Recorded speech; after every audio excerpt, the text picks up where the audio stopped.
पंचवी संसारे इत्यादि का जिन मार्ग श्रद्धानादिम बिना चिरकालम पंचविधि संसारे परिभ्रमणं भवन्ति इति कथन परा प्रथमा गाथा। उनमें सबसे पहले पंचविधि संसारे इस गाथा को आदि लेकर के या इस गाथा में जिन मार्ग का श्रद्धान आदि के बिना जीव चिरकाल का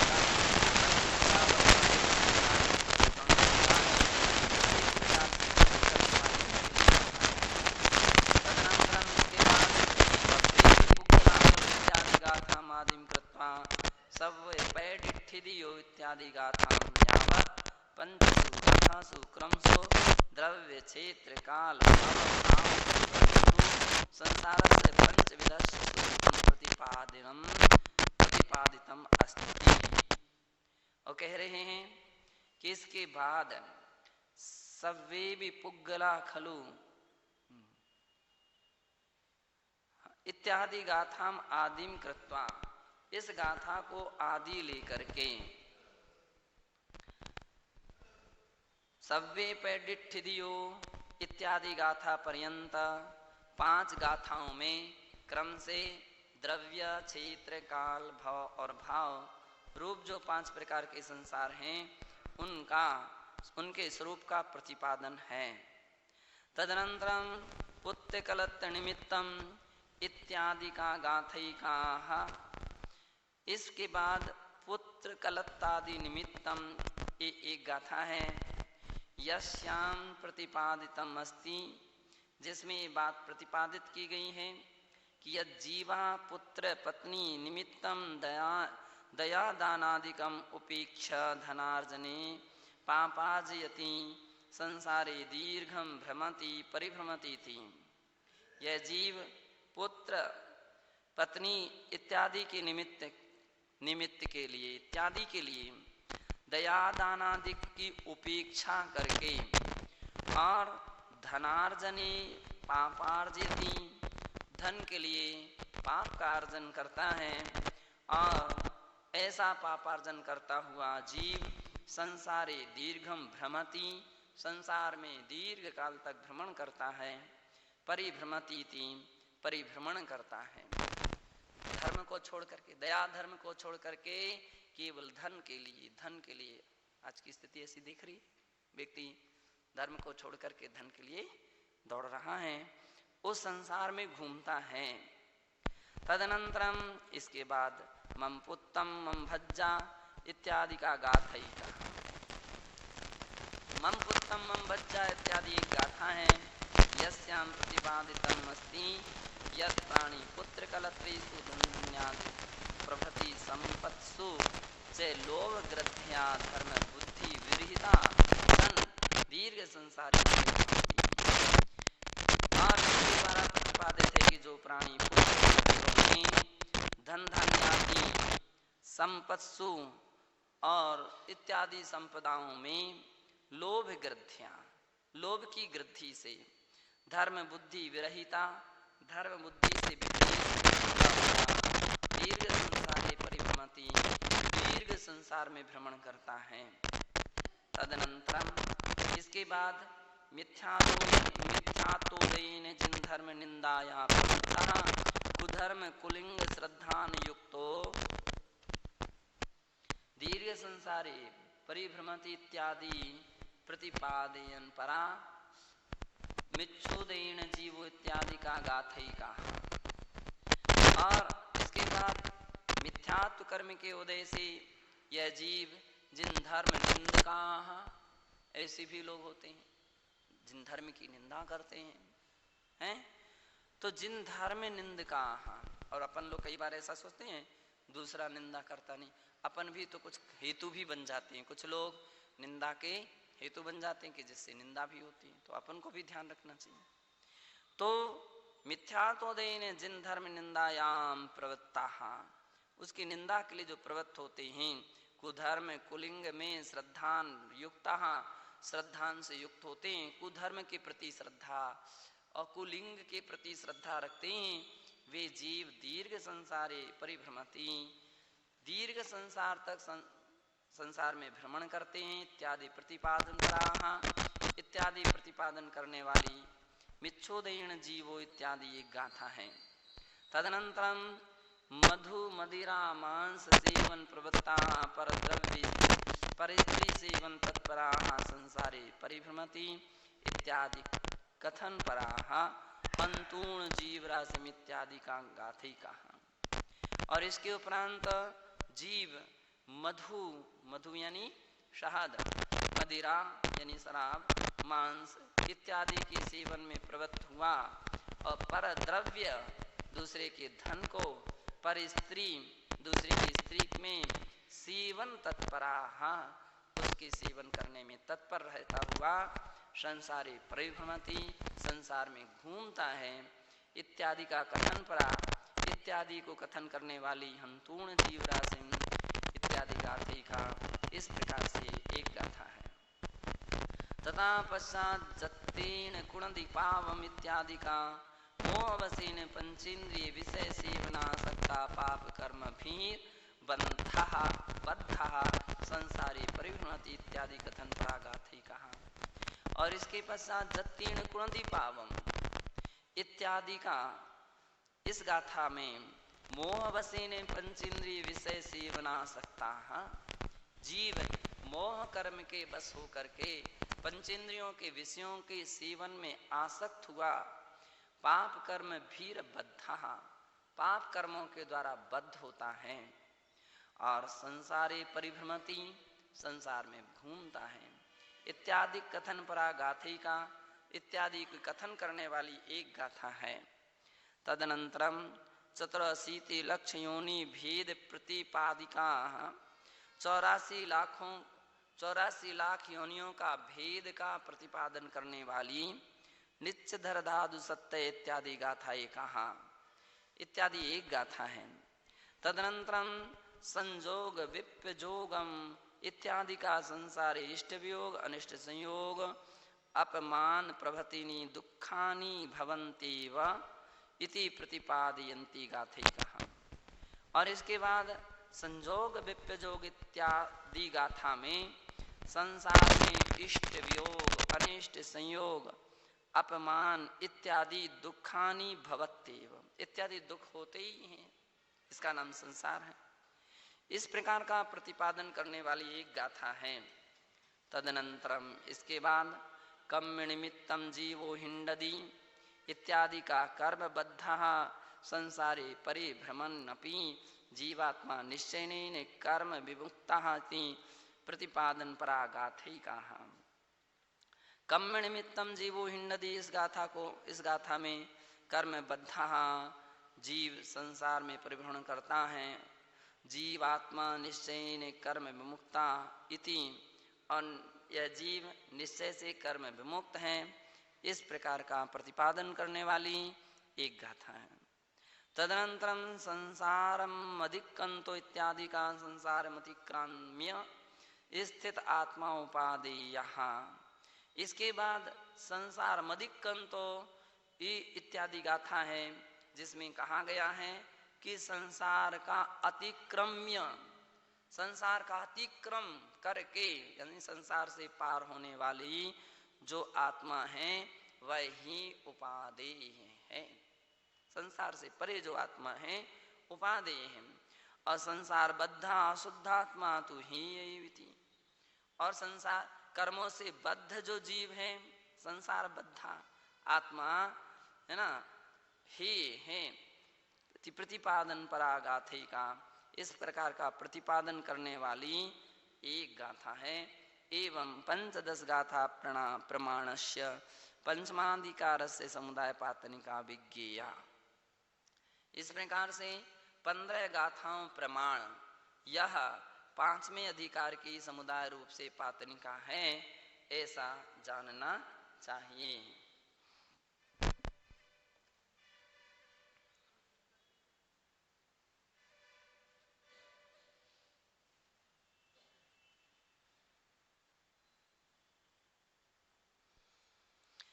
अथ जिनोक्त मार्गे श्रद्धानां यस्य तस्य संसारे भवति परिभ्रमणम इति शास्त्रकारा आवेदयति। कह रहे हैं जिनोक्त मार्गे श्रद्धानम यस्य, जिसके जिनेन्द्र भगवान के प्रणीत पदार्थों में श्रद्धानम नास्ति होना चाहिए। यस्य नास्ति, नास्ति छूटे नहीं है, तस्य संसारे भवति, उसके संसार होता है। परिभ्रमणमिति, संसार परिभ्रमण होता है, ऐसा शास्त्रकार आचार्य आवेदयति कहते हैं। पंचवे संसारे जाति जरा मरण रोग भय पूरे, जिणमग्गमपेक्षन्तो जीवो परिभ्रमति चिरकालम्।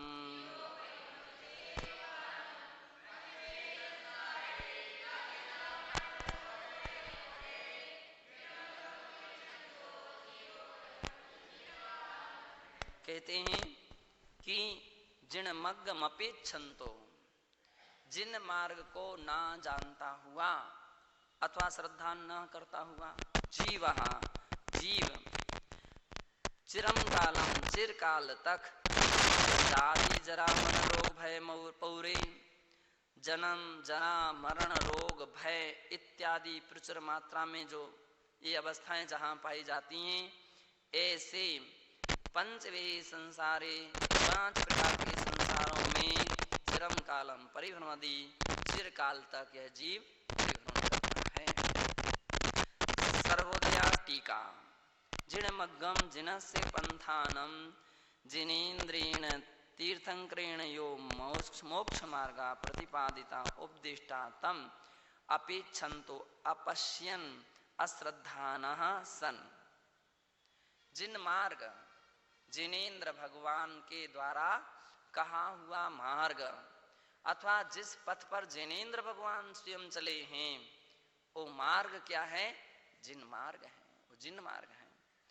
तो जिनस्य पंथानम, जिनेन्द्र का जो पथ है, जिनेन्द्रेण तीर्थंकरेण यो मोक्ष मार्गा प्रतिपादिता, अथवा जिनेन्द्र भगवान या तीर्थंकर भगवान ने जो मोक्ष मार्ग का प्रतिपादन किया है, उपदिष्टा है, उपदेश किया है, तम अपेक्षन्तो, उसको अपश्यन अश्रद्धाना, ना देखता हुआ, श्रद्धा ना करता हुआ जीव। अपेक्षन्तो इत्यस्य संस्कृत रूपाणि चत्वारि संभवन्ति। अपेक्षन्तो इत्यादि संस्कृत, इसके 4 प्रकार के रूप होते हैं। अपेक्षमाणः, अपेक्षमाणः, अपश्यन्, अपेक्षन्, 4। अप्रेक्षमाणः, अपेक्षमाणः, अपश्यन् और अपेक्षन् इत्यादि।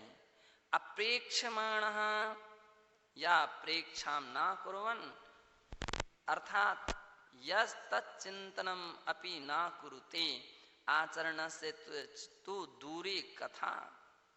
कह रहे हैं कि जिसकी मोक्ष मार्ग में चिंतन भी नहीं करता है, तो आचरण से का कथा, आचरण से तो दूरे कथा, तो आचरण की कथा तो बहुत दूर हो गई। ऐसे भी व्यक्ति हैं जिनको धर्म की बातें रुचती ही नहीं, सुनना ही नहीं चाहते हैं। तो अब जो व्यक्ति शास्त्र को ही नहीं सुनना चाहता, आगम को ही नहीं सुनना चाहता है, तो आचरण तो उससे और ही दूर हो गया। जो सुनेगा ही नहीं, समझेगा भी नहीं, तो उस रूप आचरण कैसे कर सकेगा? वो तो और दूर की बात हो गई। अतो जिनोपदेशात सर्वथा विमुखा इति भावा। इसलिए वो व्यक्ति जिनोपदेश से सर्वथा विमुख है, ऐसा अर्थ जानना चाहिए। जिनोपदेश से विपरीत है। अपेक्षमाणा यो अपगतम ईक्षते अपगतम, दूरे स्थितम दोषयुक्तम वा विनष्टम वा च। और कह रहे हैं कि अपेक्षमाणा, जो जिन मार्ग को अपगत, दूर स्थित है ना, जिनेन्द्र मार्ग से अपगत हो गया है, यानी उस मार्ग से रहित हो गया है, एक अर्थ। दूसरा क्या लिया? दूरी स्थितम, उससे दूर स्थित है। और दोष युक्तम वा अथवा दोष युक्त हो गया है, विनष्टम वा सीधा सीधा विनाश ही उसका, धर्म का विनाश उसका हो गया, यानी उसके अंदर में धार्मिकता जिसके अंदर नहीं रही है वो क्या कहलाता है? अपेक्षमाण। अपेक्षमाण ऐसा जीव। अतः यो जिनोक्त मार्ग सदोषम एव स्वीकरोति तादृशो जना इत्यर्थ। और उसका तात्पर्य क्या निकाला? जो जिनोक्त मार्ग को स्वीकार तो करता है लेकिन कैसा? सदोष। हम तो इन दोषों को दूर नहीं कर सकते, ऐसे ही मार्ग है हमारा, तो यही धर्म है। तो ऐसा जो दोष युक्त ही माने किसको? मोक्ष मार्ग। यही लिखा शास्त्र में, ऐसे ही कहा है, हम तो ऐसे ही चलेंगे। तो प्रतिपाद जिनेंद्र भगवान के द्वारा प्रतिदित मार्ग को दोष युक्त ही माने, स्वीकार करे ऐसा व्यक्ति, तादृशो जनः इत्यर्थः, उसको जो स्वीकार करता है ऐसा व्यक्ति। दृश्य पश्य धातु स्थाने प्राकृत व्याकरणे पीछ इत्यादेशो भवति। दृश्य धातु के लिए मतलब है, दृश्य धातु के लिए पश्य आदेश हो जाता है और प्राकृत में प्रेक्ष ये आदेश हो जाता है। संस्कृत में दृश्य पश्ये है ना, तो दृश्य में पश्य का आदेश होता है। तो पश्यति, पश्यता, पश्यन्ति, पश्यसि, पश्यता, पश्यत, पश्यामि, पश्याव, पश्यामा, ऐसे उसके रूप चलने लगते हैं। और यहाँ पेक्षा, अतः अपेक्षन तो अपश्यन ना दिखता हुआ, अत्र दृशी धातो प्रकरण वसेन श्रद्धान अर्था स्वीक्रियते। इसलिए यहाँ दृशी धातु से श्रद्धान अर्थ ग्रहण करना चाहिए, क्योंकि मोक्ष मार्ग प्रकरणात्, प्रकरण किसका चल रहा? मोक्ष मार्ग का। सर्वार सिद्धि में कहा कि दृश्य धातु का प्रयोग श्रद्धा के अर्थ में लेना चाहिए, क्यों? मोक्ष मार्ग का प्रकरण है, ये भी मोक्ष मार्ग का प्रकरण चल रहा है। एक शब्द जोड़ा जा सकता है कि दृश्य धातु प्रकरण वसेन श्रद्धान अर्थात स्वीक्रियते, स्वीकार किया जाता है मोक्ष मार्ग प्रकरणात्, मोक्ष मार्ग का प्रकरण होने से। अतः अश्रद्धाना सम्यक श्रद्धान रहिता, और जो उससे श्रद्धान से रहित हैं, सम्यक श्रद्धान से रहित हैं, मिथ्या दृष्टिर्वा इति अर्थाः ग्राह्या भवन्ति। जो उस प्रकार की श्रद्धा से रहित है वो मिथ्या दृष्टि जीव है, ऐसा अर्थ ग्रहण करना चाहिए। कौन सा जीव है? मिथ्या दृष्टि। अपेक्षन अपगतम यथा स्यात् तथा अपगतम इच्छन, जिसकी उसके विषय में इच्छा ही समाप्त हो गई है। एवं यस्य इच्छा रुचिर्वा जनोक्त मार्गा न विद्यते सा सम्यक दर्शन रहिता मिथ्या दृष्टिर्वा भवन्ति इति अर्थोग्राह्या। अथवा जिसकी जिनेंद्र भगवान के द्वारा कहे हुए मार्ग में इच्छा नहीं होती, रुचि नहीं होती है, वह सम्यक दर्शन से रहित जीव है, मिथ्या दृष्टि है, ऐसा अर्थ ग्रहण करना चाहिए। एवं अपेक्षमाण, इस प्रकार से अप्रेक्षमाण और अपेक्षमान इत्यादि नाम सर्वेषां पदानाम फलितार्थस्तु प्रायो समान एव।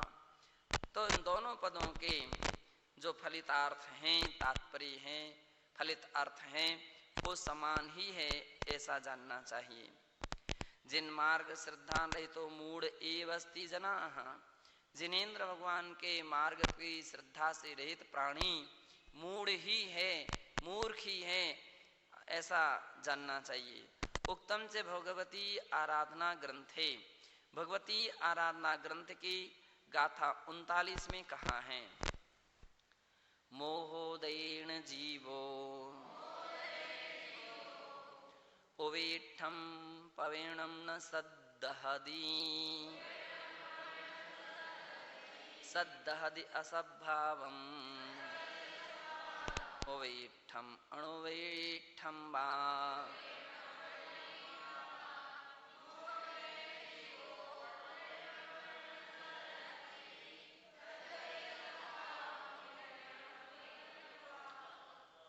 मोहोदयेन जीवो, मोह कर्म के उदय से यह जीव उवेठम प्रवणम न सदहदी, उपदिष्ट प्रवचनों में श्रद्धा नहीं रखता, उस पर विश्वास नहीं रखता।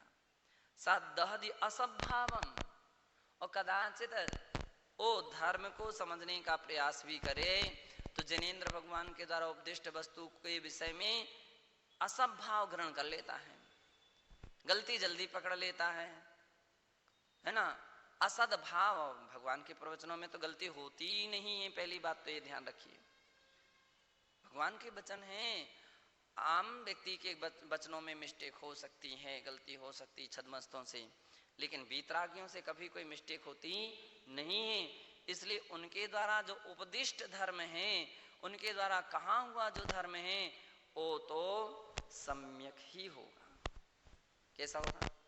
सम्यक, सत्य, यथावत है, अन्यून मनतिरिक्तम, यथा तथ्यम भिन्नाच विपरीता, ऐसा है। और ऐसे विषय, ऐसे आगम के वाक्यों को, जिनेंद्र वाक्यों को मिथ्या दृष्टि, मिथ्यात्व के उदय के कारण क्या करते था, उसमें से असद्भाव, जो सद्भाव नहीं है, ऐसे भाव को ग्रहण कर लेता है।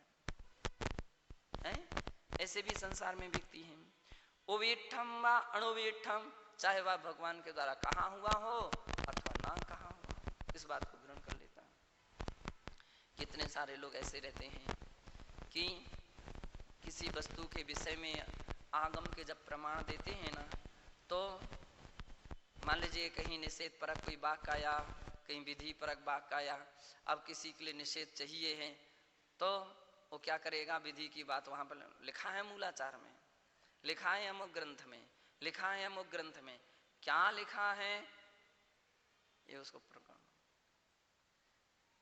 मांस शब्द आया ना, देखो मांस शब्द आया, मांस शब्द आया है, लेकिन किस अर्थ में आया है? निषेध अर्थ में आया है, खाने के अर्थ में नहीं आया। शास्त्रों में भी मांस का विधान है, मांस शब्द का तो, मांस का तो उल्लेख शास्त्रों में भी है। अब मांस तो, मांस शब्द का उल्लेख तो है, बोलो है कि नहीं, है कि नहीं, है कि नहीं, बोलो बोलो। अब मांस शब्द का तो उल्लेख है, लेकिन किस अर्थ में है? निषेध अर्थ में है, विधि अर्थ में नहीं है कि तुम उसको विधि अर्थ में उस शब्द को उदाहरण लेकर के उसकी विधि सिद्ध कर दो। शराब शब्द का उल्लेख है कि नहीं? शास्त्र शब्द शराब शब्द का उल्लेख है, लेकिन निषेध अर्थ में है।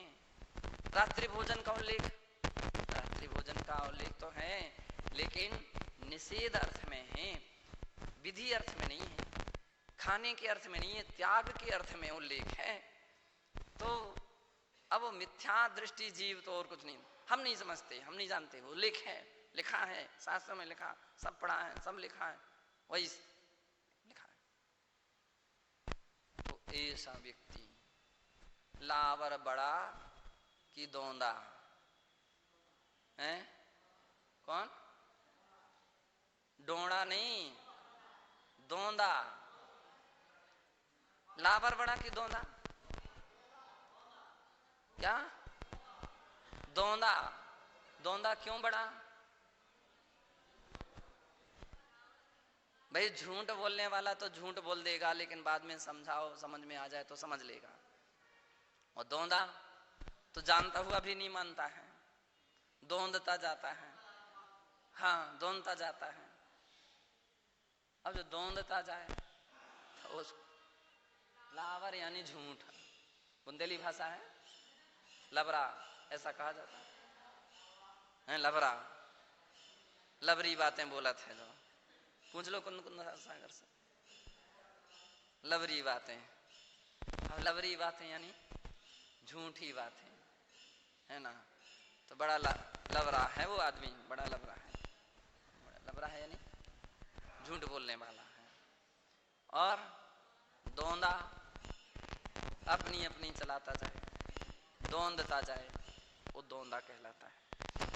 तो झूठ बोलने वाला जो व्यक्ति है उसको तो फिर भी समझाया जा सकता है, उसको सत्य का ज्ञान होने के उपरांत वो स्वीकार कर लेता है ना। लेकिन जो दोंदता है उसको तो हम नहीं जानते। यहाँ अभी तो रात ही है, रात ही है, कहना हो सब कहते रहो, हम किसी की नहीं मानेंगे। हम तो यही कहेंगे सूर्योदय में रात होती है, हम तो यही कहेंगे सूर्योदय में रात होती है। अब जिसको जो कुछ कहना हो सो कहते रहो, जिसको जो कुछ कहना हो सो कहते रहो, हम किसी की नहीं मानेंगे, किसी की नहीं सुनेंगे। अब ऐसे लोग रहते, इसका मतलब केवल दौंद रहे हो तुम किसी की नहीं सुनोगे तो तुम्हारी भी कोई नहीं सुनेगा। तुम्हारी कौन सुनेगा, कौन मानेगा तुम्हारी बातों को? कि सूर्योदय में रात, ये हो सकता है चंद्रमा के उदय में रात, तो फिर भी मान सकते हैं। अथवा रात्रि में सूर्य का उदय हुआ था, हमारे पुरखों ने देखा था।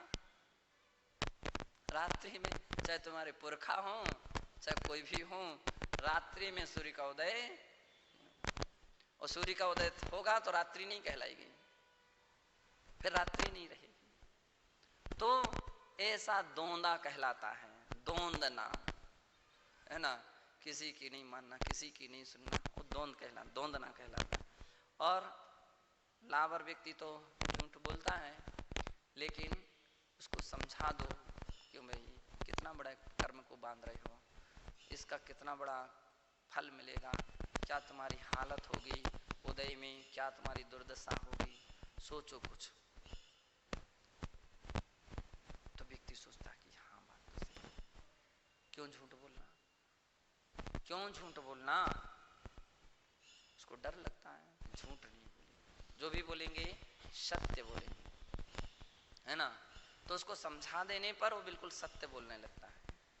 उसको समझ में आ जाए, उसकी मान लीजिए दृष्टिकोण में आ जाए, तो वो सत्य बोलने लगता है। दौंदने वाला, सोए हुए को तो जगाया जा सकता है, किसको? जो सो रहा है उसको थोड़ा सा हिला दो तो उठ करके बैठ जाएगा तुरंत।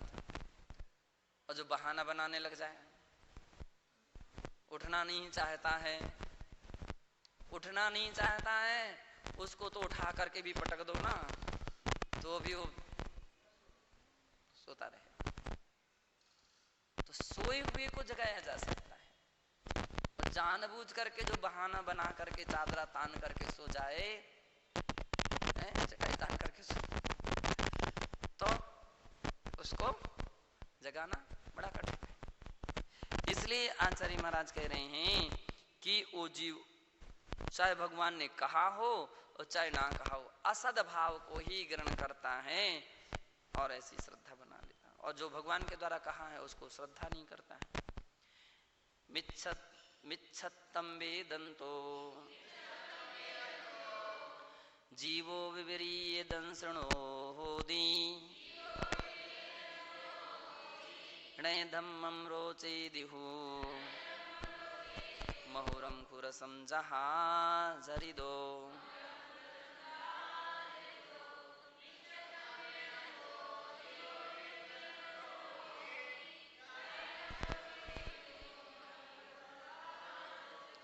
अब ऐसी स्थिति क्यों बन जाती है?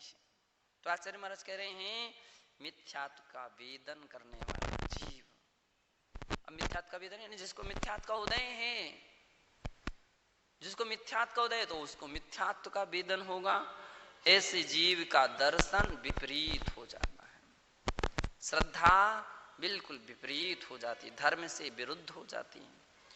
नए धम्मम रोची दिहु, फिर धर्म रुचकर नहीं होता। कैसे?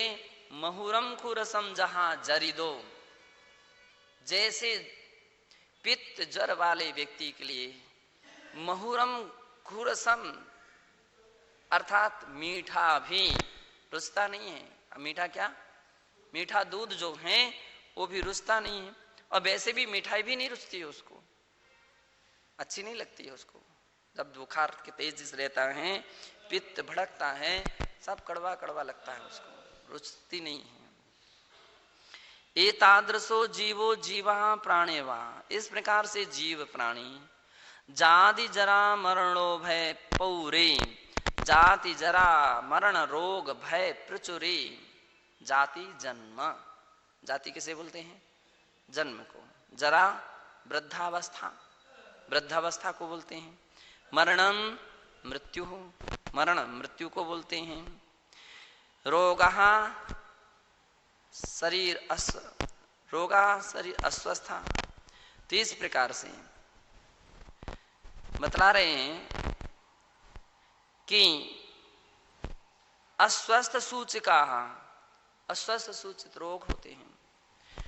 भयं च, भय घबराहट ऐसा, इत्यादीनां सर्वेषां प्रचुरता बहुलता यत्र वर्तते, इत्यादि की प्रचुरता बहुलता जहां होती है, एतादृशे संसारे जगति इति भावा।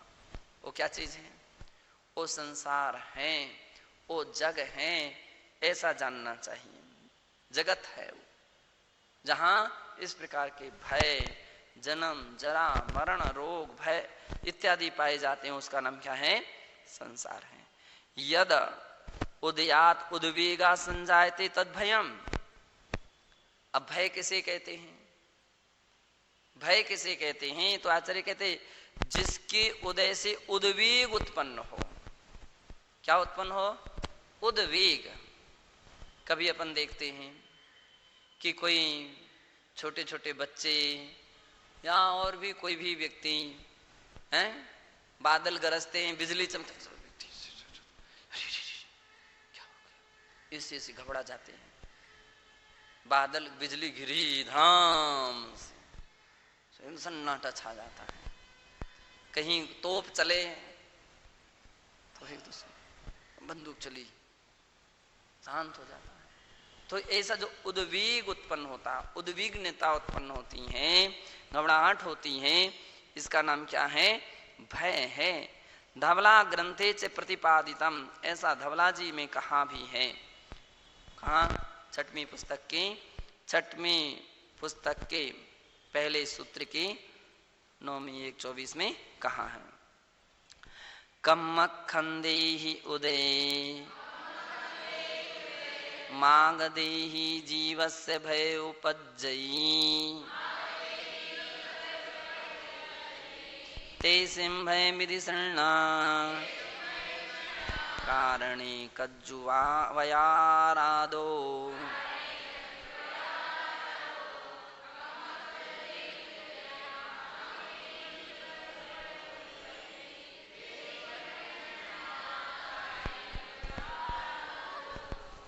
तो आचार्य महाराज कह रहे हैं कि केवल आवाज को सुनकर के व्यक्ति को डर भय उत्पन्न नहीं होता। शेर की आवाज आ जाए तो व्यक्ति घबराता नहीं है। भय कर्म का उदय भी होना चाहिए। भय कर्म का उदय नहीं है तो आप देख लो, जो शेर जैसे प्राणियों को पालन करते या जंगलों में, मतलब ऐसे जंगलों में घूमते हैं, विचरण करते हैं, वहां से राम करता रहता है और वो व्यक्ति आराम से गुजरते रहते, निकलते रहते हैं। अभी अपन देख लो, जू घर होते हैं ना, चिड़िया घर, शेर के पिंजड़े वगैरह, या सर्कस के जो शेर वगैरह, तो उसमें कितना भी उदहाड़ता रहे शेर, कितना भी बोलता रहे, आमतौर पर लोगों को डर भय नहीं रहता है। भय कर्म का उदय होना चाहिए, और जिसको भय कर्म का उदय होता है वो बैठा बैठा वहां पर भी घबरा जाता है। वो तो पर्दे के जो चित्र है ना, पिक्चर वगैरह, फिल्म वगैरह जो रहती है, इसमें जो शेर वगैरह ऐसे जानवर वगैरह कुछ दिखाए जाते हैं, उनको देख कर के अरे आ गया, वो मेरे ऊपर आ रहा था, वो तो ऐसा लगने लगता है। भूत प्रेत अगर ऐसे कोई ऐसे मान लीजिए दिखाए जाते हैं, है ना, सस्पेंस क्या, हाँ डरावनी वगैरह, तो ऐसे ऐसा कोई आता दिखा तो दूसरा व्यक्ति तो देखते और ऊपर मेरे ही ऊपर आ रहा था, वो तो देखने वाला घबरा जाता है। लेकिन कौन? भय कर्म का उदय है जिसको, और जिसको भय कर्म का उदय नहीं है उसको कुछ आराम से बैठा रहता, देखता रहता है।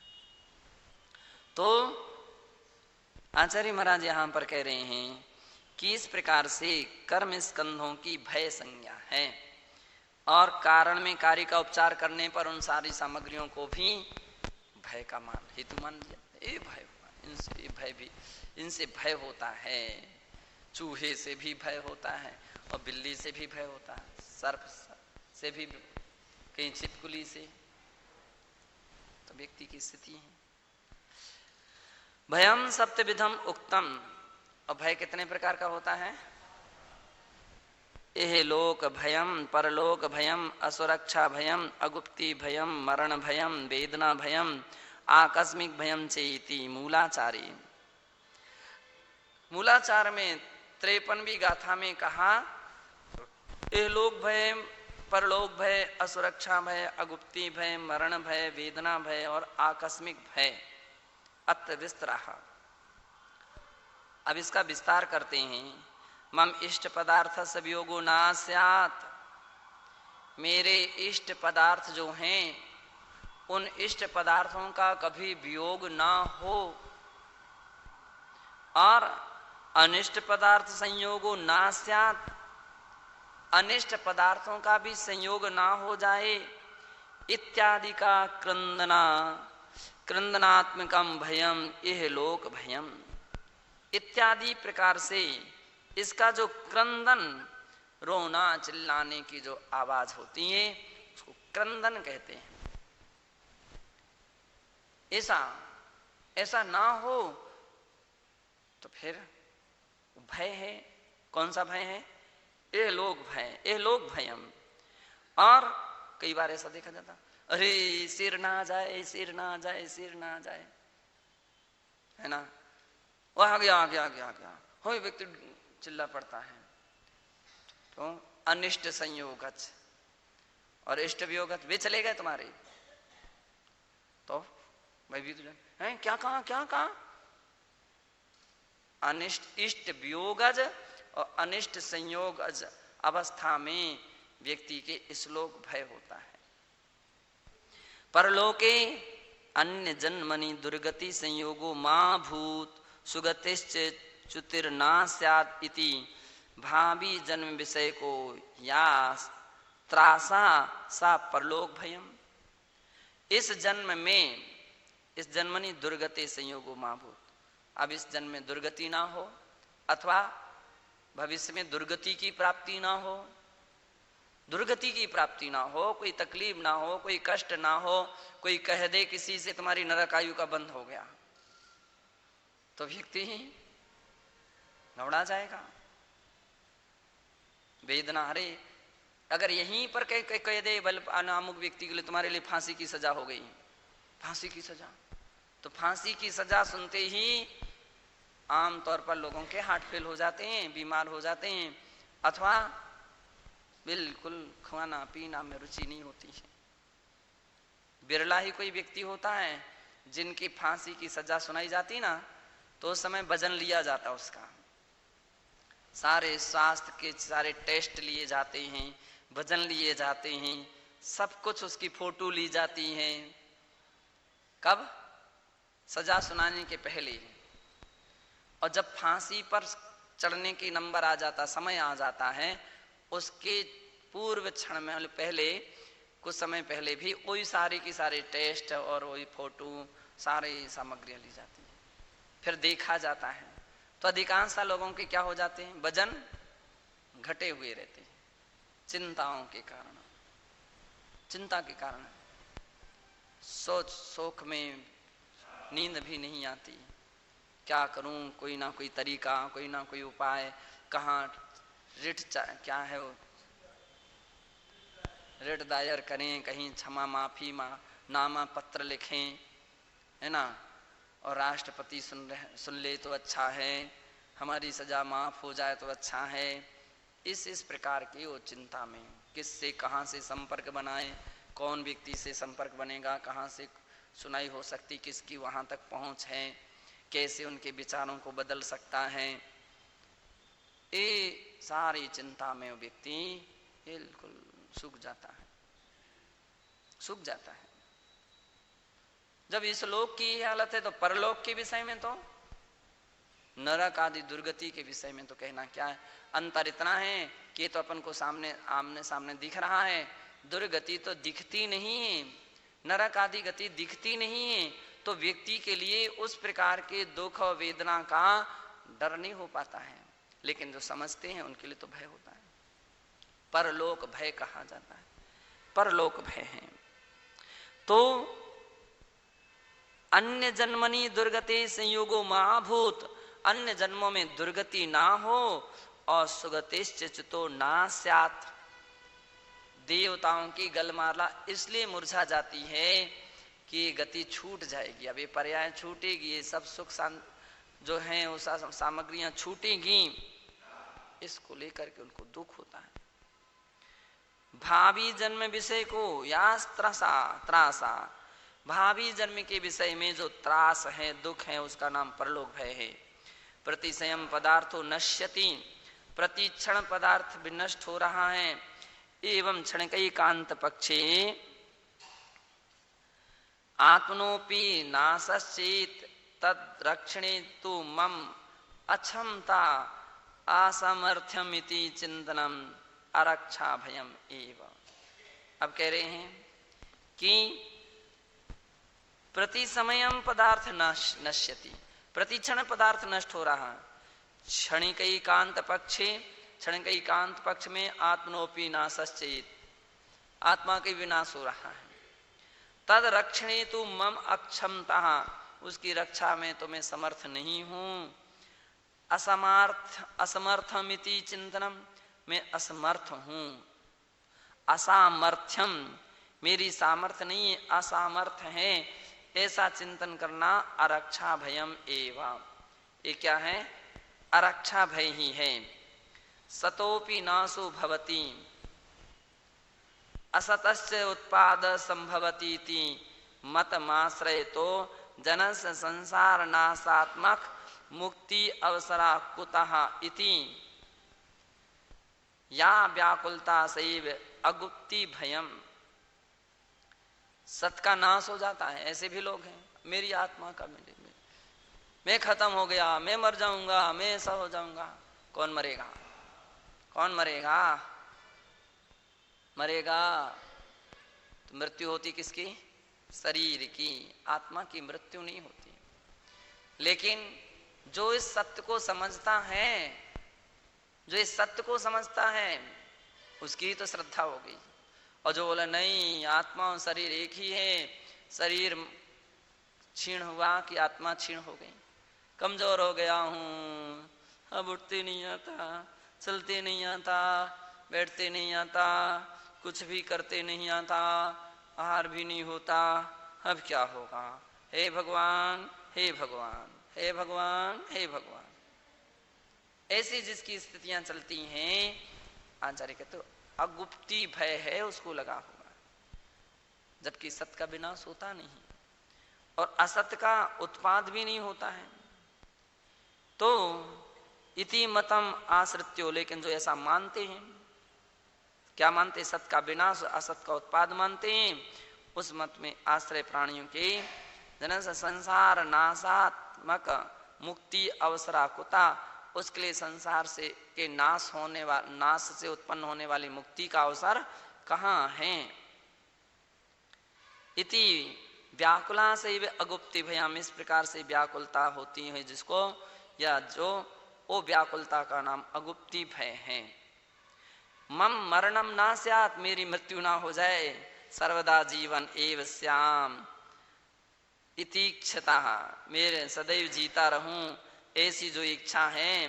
भावी मृत्यु संभवावयतः या दुश्चिंतना वर्तेते सैव मृत्यु भयम, और मेरी मृत्यु ना हो जाए, मैं सदैव जीता रहूं, है ना। भावी मृत्यु संभावयतः या दुश्चिंता, भावी काल में मृत्यु की संभावना के विषय में जो दुश्चिंता उत्पन्न होती है, उसी का नाम मृत्यु भय है।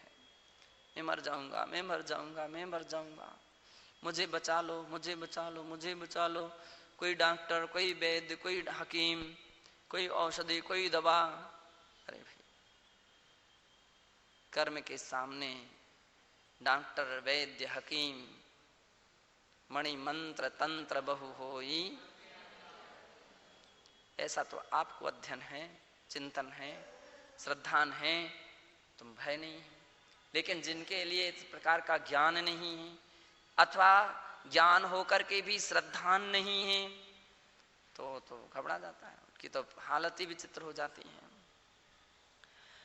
आखिरी अंतिम श्वास में भी व्यक्ति भगवान का नाम नहीं ले पाता है, डॉक्टर और वैद्यों की और औषधियों की कल्पना में डूबा रहता है। बात पित्त कफादि वैषम्य जनिताम भाविनी व्याधिम समाकालय्य मोहिनी प्रागेव यत परिवेदनम भवति तदेव वेदना भयम। वेदना भय, बात पित्त और कफ ये रोग के 3 मूल कारण हैं। कौन कौन? बात पित्त कफ। नाड़ी 3 ही होती हैं, एक बात की, एक पित्त की, एक कफ की। जितने भी रोग हैं सब उसके ही संतान उपसंतानें हैं, उसके ही भेद प्रभेद हैं, उन्हीं के ही सब 3 के। अब जिसको बात की बीमारी है, हाथ सीधा नहीं हो रहा, कमर अकड़ रही है, पैर ठीक नहीं होते, खड़े नहीं हो पाता हूँ, घुटना पसार नहीं पाता हूँ, हाथ फैला नहीं पाता हूँ, हलता हूँ, चमक सी लगती है, रीढ़ की हड्डी दर्द करती है, बात की बीमारी में ही होता है। बात की बीमारी, पित्त की गुण, ओम ओम ओम, यहाँ से वहां से, ओम, उल्टी होती, अब उल्टी होती। पित्त, जिसकी पित्त प्रकृति होती है, हाँ बहुत गर्मी लग रही, गर्मी लग रही, पित्त के प्रकोप से सब कुछ होता है। और कफ, ऐसी ऐसी खूब श्वास चलती है, कफ प्रकृति, खांसी आती है, बार बार थूकते हुए, थू थू थू, इस प्रकार क्या है, कफ प्रकृति रहती है। सांस फूलती है, अंदर के जो फेफड़े वगैरह हैं उसमें वल्गम जम जाता है, निकल नहीं पाता है, प्रयास करते तो भी नहीं निकलता है, तो श्वास भी लेते नहीं आ पाती है सही तरीके से, है ना। कफ प्रकृति है। और कफ प्रकृति वास्तविकता में शीतोष्ण का विकार है, तो इससे विकार उत्पन्न हो जाता है।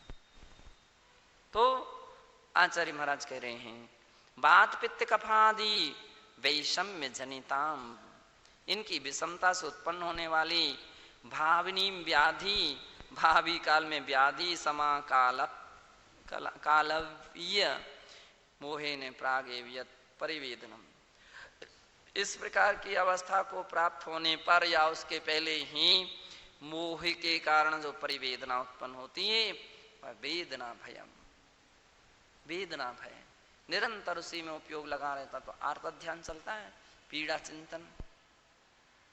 कोई विरले ही तत्वज्ञानी होते हैं जो इस प्रकार का चिंतन के द्वारा उसकी संवेदना नहीं करते।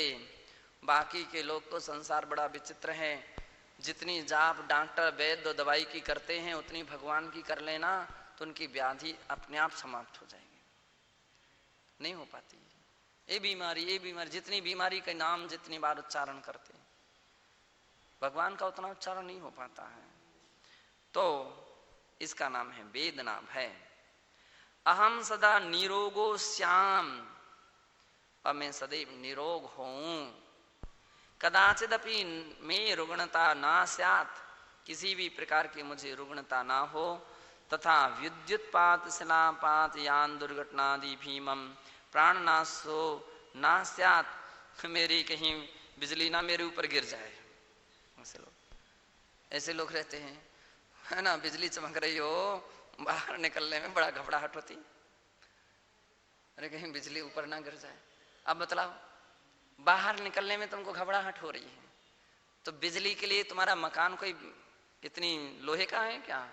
लोहे का भी होगा तो भी क्या बिजली उसको भेद नहीं कर सकती है?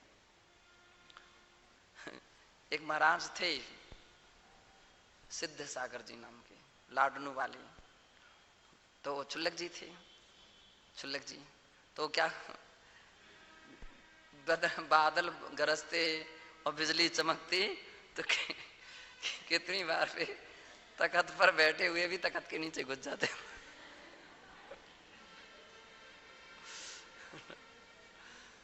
तखत के नीचे बोले अरे भाई क्या भाई क्या, अब बतलाओ सही, क्या बिजली वो तखत से रुक जाएगी क्या? और गिरना है, अगर गिरना ही है, लेकिन भय था, मान लीजिए भय संज्ञा थी। आंखें बंद कितने सारे लोग रहते हैं, आंखें बंद कर लेते हैं। तो नहीं, आंखें बंद करने से कोई बिजली रुक जाएगी क्या? कान बंद कर लेंगे सुनाई ही ना पड़े, कान फट जाएंगे। बड़ी विचित्र अवस्था है संसार की। तो विद्युतपात, शिलापात, यान दुर्घटनादि भी मम प्राण नाशो नास्यात्। कितने लोग ऐसे रहते हैं बाजार में जाते ही नहीं है। भाई क्यों नहीं जाते? अरे वो इतनी गाड़ियां चलती हैं, कहीं किसी से एक्सीडेंट हो गया तो, कहीं किसी चोट लगा दी, किसी ने मार दी, फिर क्या होगा? तो इत्यादिकम व्याकुलता पूर्वकम चिंतनम, इत्यादि का जो व्याकुलता पूर्वक चिंतन है, तदेव आकस्मिक भयम, वो आकस्मिक भयम बतलाते हैं। जिस समय ट्रेन का आविष्कार हुआ था तो सबसे पहले ट्रेन जो चली थी वो बंबई में, बंबई से थाने तक, तो जैसे वो ट्रेन चालू हुई निकलती थी तो लोग सब अपने अपने आसपास के गांव घर मकान वाले भाग जाते थे, दौड़ करके भागते थे, अरे वो ट्रेन आ रही। शुरू की एक ऐसी स्थिति थी, वो भाग जाते थे, है ना, वो क्यों, वो ट्रेन आ रही है, कहीं अपने घर में ना घुस जाए, सब भागते थे। धीरे धीरे धीरे धीरे फिर लोगों का आकस्मिक भय है ये सब। प्रोक्त सप्त